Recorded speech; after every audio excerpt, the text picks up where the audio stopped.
Hello, my friend. I have a special invitation for you. I have a new, potent, concentrated group coaching program called Crucible. We begin on April 10th.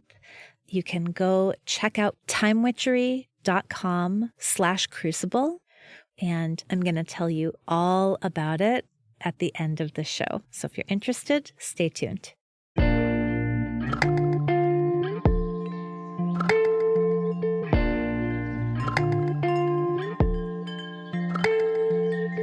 Welcome to Mind Witchery. I'm your host, Natalie Miller, and I'm so glad you're here. Hello, my loves. So happy to have you here today. It is eclipse season. It makes me... Do you remember that Michael Jackson song? Can you feel it? Can you feel it? Can you feel it? I bet you can feel it. I bet you can feel that it is eclipse season, because eclipse seasons are a little topsy-turvy, a little unpredictable, a little volatile. So in this episode, I am talking about the total lunar eclipse in Scorpio.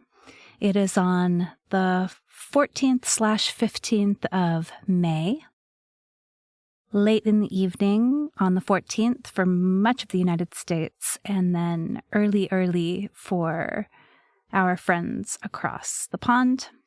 And, I always like to remind myself and you in these episodes why lunar cycles, paying attention to them, noticing the new and full moons, noticing the eclipses can be helpful. For me, there are a couple of reasons. One, the dominant cultures on the globe right now are very interested in linear time, past, present, future time. And lunar cycles ask us to remember that time is cyclical also, that we are on a rotating planet, that our rotating planet revolves around a sun, that in addition to time moving forward, time also moves around. And why does that matter? Well, because when we acknowledge that time moves around, that time is cyclical, then we also see that there is a waxing and a waning. There is a flowing and an ebbing. There are seasons. There are returns to something that's happened before. Yeah. There are times for accumulation and expansion. And there are times for releasing, for recentering. To me, it seems that linear time is only interested in bigger and more and bigger and more. And I love that cyclical time says, oh yeah, there's bigger and more, but there's also centered and curated. So lunar cycles sort of say, yeah, progress actually does involve sometimes stepping back, does involve sometimes letting go, releasing, recalibrating. So that is one reason to be interested in lunar cycles. Another reason is that astrologically, lunar cycles draw our attention to certain energies, certain vibes, certain areas of life, certain topics that we might not otherwise fully attend to. And I love that as well. So in today's episode, we'll be talking about eclipses, particularly what eclipses are and how they're different from new and full moons. And we'll also be talking about the energies of Taurus and Scorpio, because that is this particular lunar eclipse. And the eclipse season that we are in is looking at Taurus energy and Scorpio energy. So this, I hope, will help you to attend to these parts of life, these parts of yourself with a little bit more intention and awareness.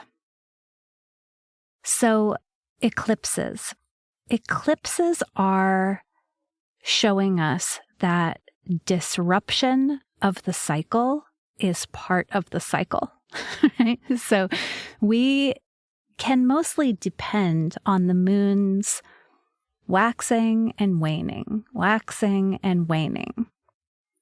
And /but, eclipses tell us sometimes this cycle is interrupted or augmented by an unusual alignment of Earth, Moon, and Sun. So that's what's happening at an eclipse. And when I say that disruption of the cycle is part of the cycle, I mean that eclipses are always happening, and they are happening in their own cycle, right? So right now we are in an 18-month period of Taurus Scorpio eclipses on the Taurus Scorpio axis. And this is neither the first nor the last time that these eclipses are happening. In fact, the last time these eclipses were happening were in 2003. So if you think back to May 2003, what was happening for you? What kind of breakthrough, what kind of shakeup happened for you in May 2003, can look back to that time and get a sense of what these cycles bring up in your own life. So eclipses happen when new and full moons happen at the lunar nodes. And there are 2 lunar nodes. I'm not going to go all the way into it. I just want to give you the basics. There's a north node of the moon, and there's a south node of the moon. And Jyotish astrology, the astrology from India and Indian culture, says the north node is the head of the dragon. The north node is hungry for even more. The north node is desiring. The north node is augmenting. And the south node is the tail of the dragon. The south node is letting go, right? I mean, the south node is pooping, y'all. It is letting go of what has been digested and what is no longer needed. Right now, the south node of the moon is in Scorpio. And the south node of the moon will always be there. And then occasionally, the moon will be new or full in Scorpio. And in that case, we'll be having eclipses there. The north node of the moon right now is in Taurus. And so when the moon is new or full in Taurus, we'll be having north node eclipses. Okay. So what does an eclipse do? I've heard 2 descriptions that I really like a lot, and I'm so sorry I can't remember from whom these descriptions came. I love to cite my sources, but I don't know. I picked these up along the way. I did not come up with them myself. One of them is an eclipse throws a wild card into the mix, right? So here you are with your hand in life, and you draw from the deck, and an eclipse is a wild card. It is something you did not expect. It is something that allows the rules of the game to shift a little bit, to change a little bit. The other description of eclipses that I really love is that eclipses are a moment of radical realignment, like it or not. So whether or not you are ready for it or you even want it, an eclipse will get you and your life back on track. Sometimes not so gently. I love those two descriptions. Neither of those is meant to frighten you, by the way, and eclipses historically have been frightening times. You can imagine if you live by the cycles of the sun and the moon and all of a sudden there's an obscuring, there's a disruption of that regular cycle, it can be scary. But I would love for you to think about eclipses as that moment in the Scrabble game when you draw the blank tile. Ha ha. Extra power available. It's when you draw the wild card draw 4 in Uno.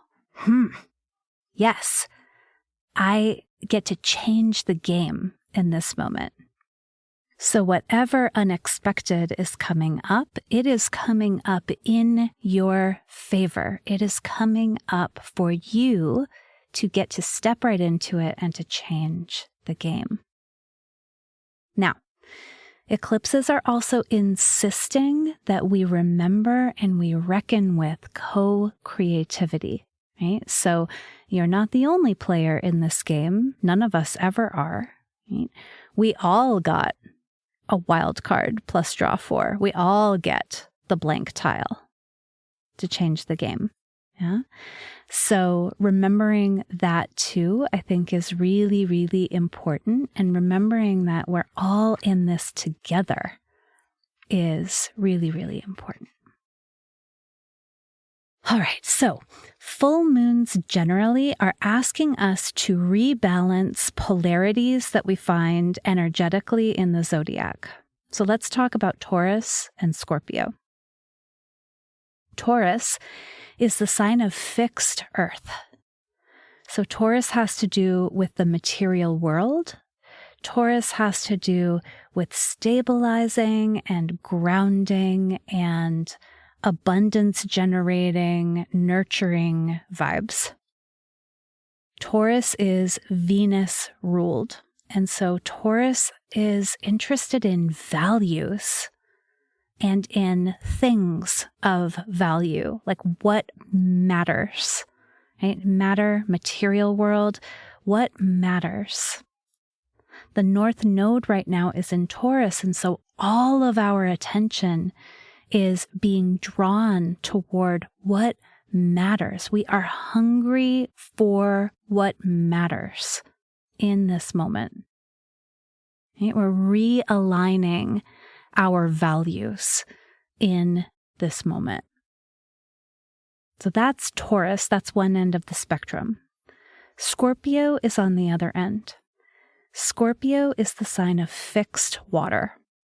And when I think of fixed water, I like to think about going all the way down, down, down, down, down into the bottom of the ocean where the water doesn't really move with the waves as much. It is very intense. It is very potent. It is very penetrating energy. It's the energy of emotional intensity. It is an energy of the deep and the dark. While Taurus is Venus ruled, Scorpio is Mars ruled. While Taurus is interested in values, Scorpio is interested in power. So Scorpio, I learned this from my astrology teacher, Austin Kopuk. Scorpio is signified, represented by the scorpion. And the scorpion is armed and armored, right? The scorpion is all about power and protection. It's about survival. You think down to the down, down deep of the ocean.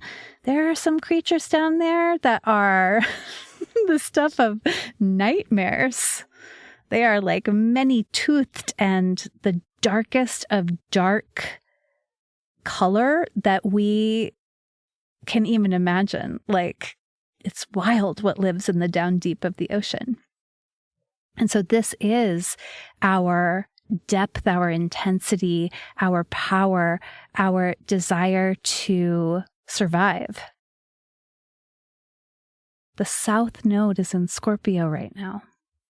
And remember, the South Node is where we are purging, where we are detoxing, where we are letting go. In this moment, along this axis with the North Node in Taurus and the South Node in Scorpio, we are orienting toward our values and away from our protections.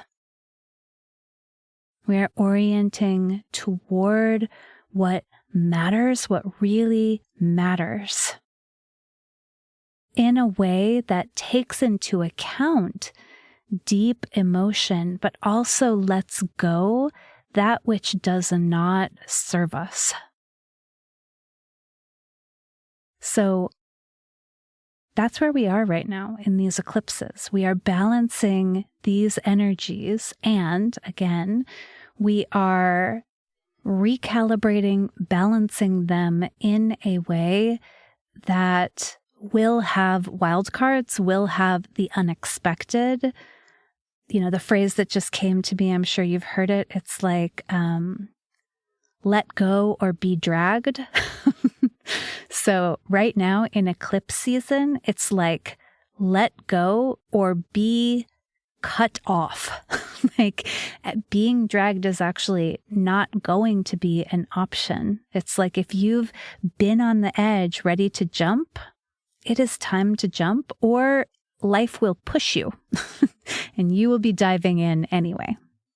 Okay, this all sounds very intense, right?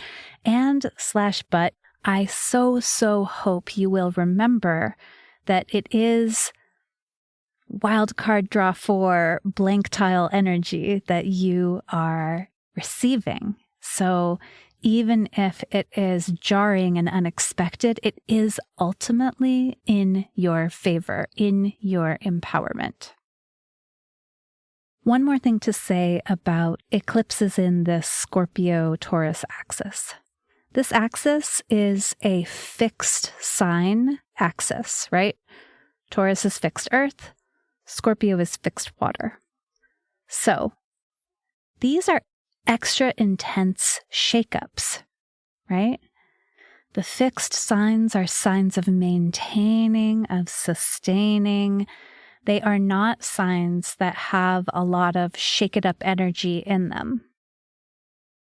I mean, these days they do, because we have the planet Uranus in Taurus. That's a whole other thing. But when we have eclipses along fixed signs, people with a lot of fixed energy, so people with planets or points or a lot of affinity toward fixed, sustaining, maintaining energy.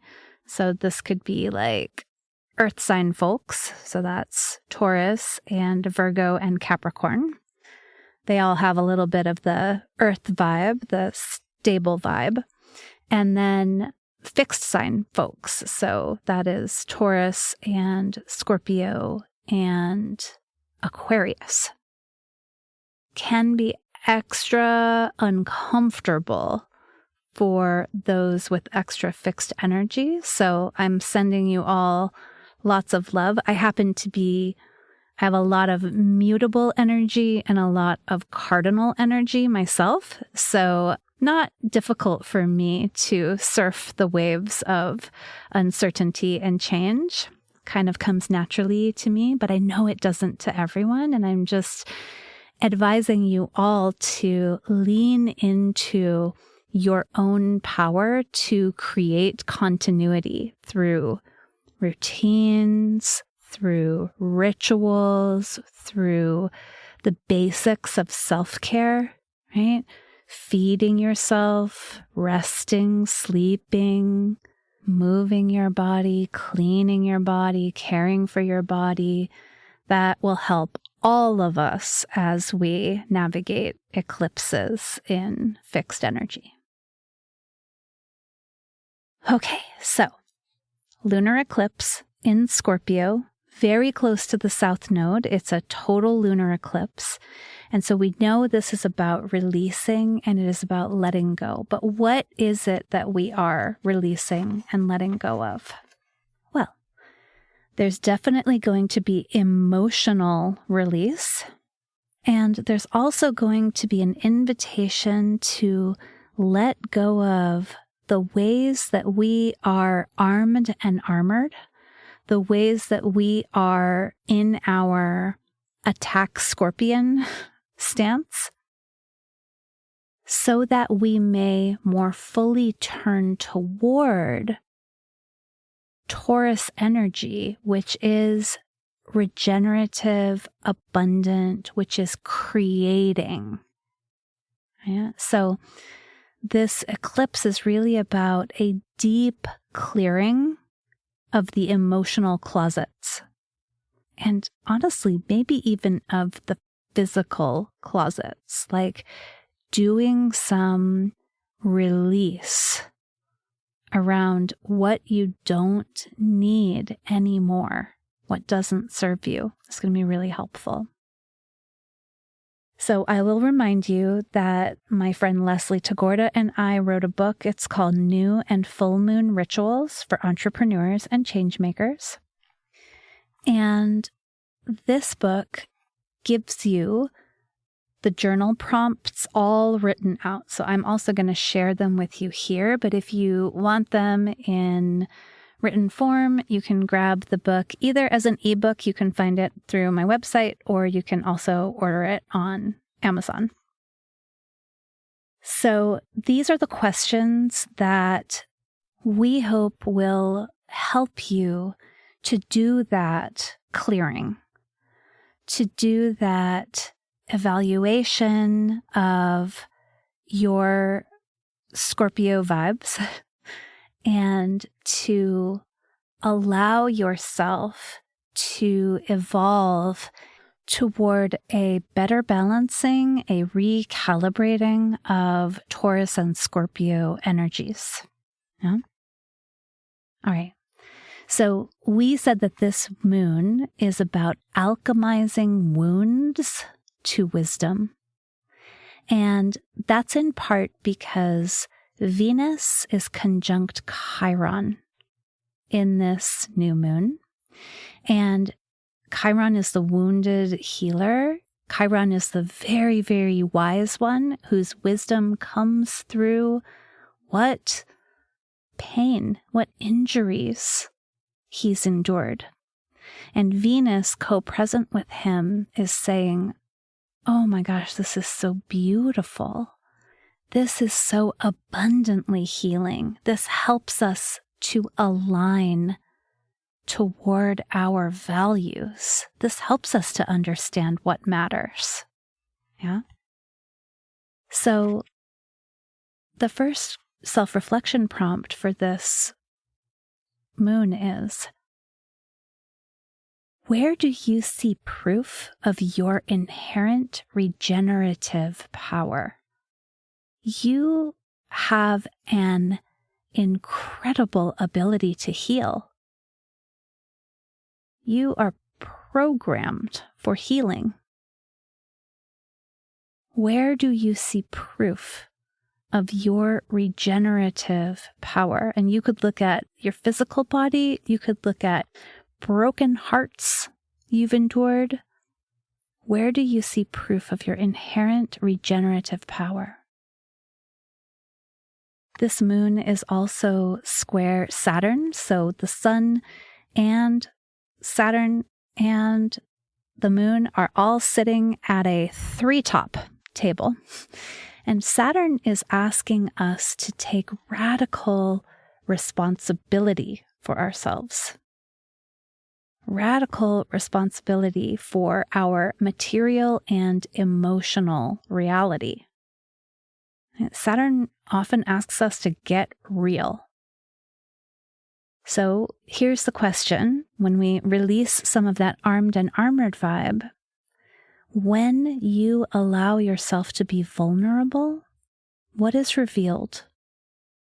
Like, what of your humanity is visible, is palpable, is newly understandable, is relatable when you allow yourself to be vulnerable?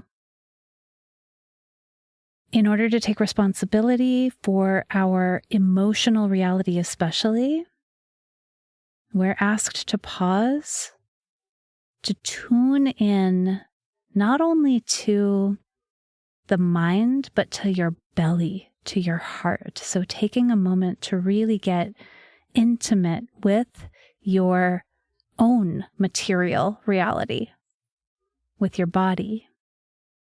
What feelings are lurking in your heart and your belly? What have you been feeling, but maybe not allowing to come to the surface? This is a moment to allow that to come forth for you. What have you been feeling? Has there been a resentment? Has there been a discomfort? Has there been a desire? And then how can these deep feelings, how can they help you to connect more deeply to your purpose? We are doing a reevaluation in this moment. We are doing a recalibration. We are shaking up fixed energy. So the next question has to do with that. Which self-protections keep you more stuck than safe?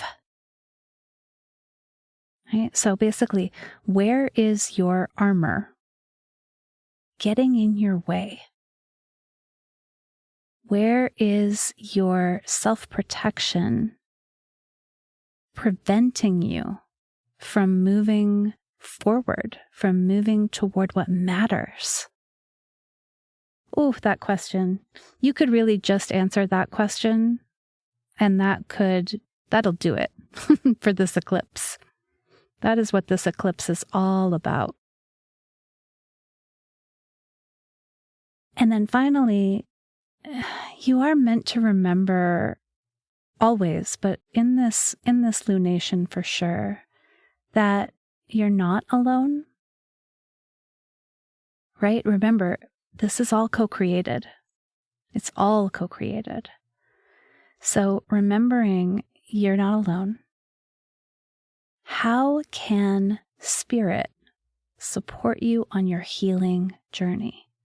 And spirit could be whatever it means to you, right? Spirit might be God. Spirit might be the spirit of humanity. Spirit might be creativity and your creative muse. It'll be a little different for everyone, but remembering that as you are letting go of the armor, as you are letting go of some of the old hurts that you've actually healed from, right? You've healed. You've learned, you've grown, you're stronger now. Your loneliness ain't killing you no more, as Britney Spears would say. Right? How can you own that? How can you alchemize that into wisdom and let go of the armor that you really don't need anymore? Let go of the fear, the self-protection that is excessive, that's unnecessary. Whew. All right, remember, wildcard energy, let go or be released from.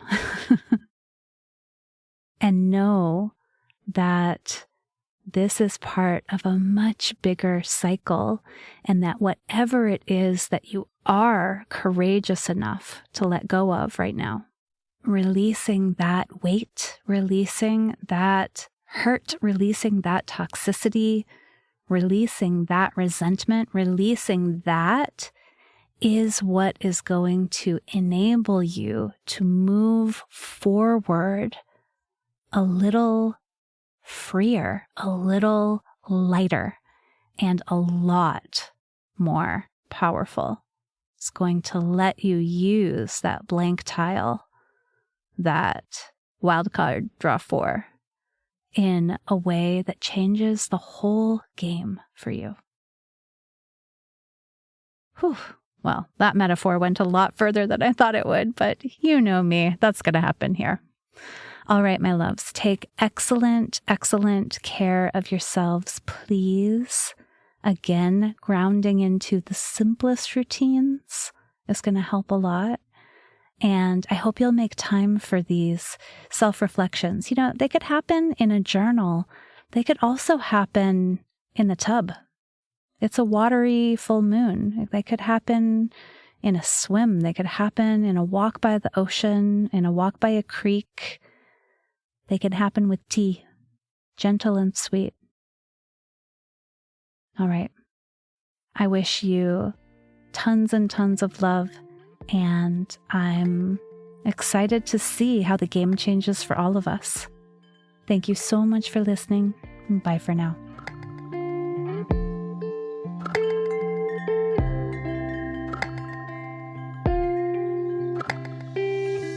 Thank you for listening to this episode of Mind Witchery. To catch all the magic I'm offering, please subscribe to the show.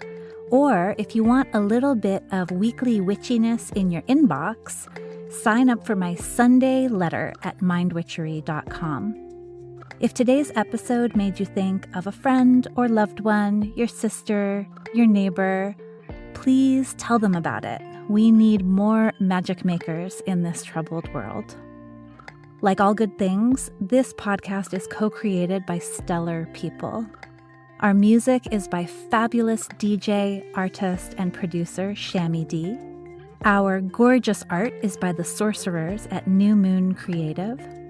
Mind Witchery is produced in conjunction with Particulate Media, K.O. Myers, executive producer. And I am Natalie Miller. Till next time. Hello. As promised, here is a little bit of info about my new group coaching program called Crucible. You know what a crucible is. A crucible is a container in which transformation occurs. It's a strong container, basically like where you melt down metals so that you can make new things. You can make alloys. And my program is called Crucible because it is designed to give you a space where you can summon the courage, the inspiration, the momentum that you need to finally take action on, to finally manifest that thing that you have been wanting to do. And what is that thing? I don't know. That thing might be a new offer if you are an entrepreneur. That thing might be the idea for the book that's been swirling around in your head. It might be an outline for that book. It might be a whole short story. That thing might be a job description for the assistant that you've been wanting to hire. That thing might be your own podcast. Whatever that thing is that you keep thinking, someday I'd really love to make this happen. Crucible says, let's do it now and let's do it together. So Crucible offers 7 weeks of group coaching. Crucible offers insight into how it is exactly that I take an idea and make it real. Right? Now, this is not about me kind of imposing my method onto you, but it is about sparking your own creativity and insisting on a self-honoring way of creating. Yeah? Crucible is about community with other people who are also making it happen. And I cannot even begin to put into words how valuable that is. How much of a difference it makes to be surrounded by other people who are expanding and growing into what's next. Crucible is in large measure about helping you to claim the time and energy that you need to create what's next. And so we'll use my anti-planner, Time Witchery, to do that. We will use co-working sessions that are hosted by Flow Club. I'm very excited about that part in particular. So Crucible is not assuming that you have the willpower and courage and time and energy to make this thing happen. In fact, Crucible says, oh yeah, let's give you a place to generate that, to generate all that you need in order to manifest what it is that you want next. So you are invited. You can go check out Crucible at timewitchery.com/crucible. We begin on April 10th. We go through April and most of May, and then we get to take off for the summer, having finally taken action on that thing that you've been toying with, flirting with, wondering about, dreaming about for so long. So again, more details at timewitchery.com/crucible. I super hope you will meet me inside.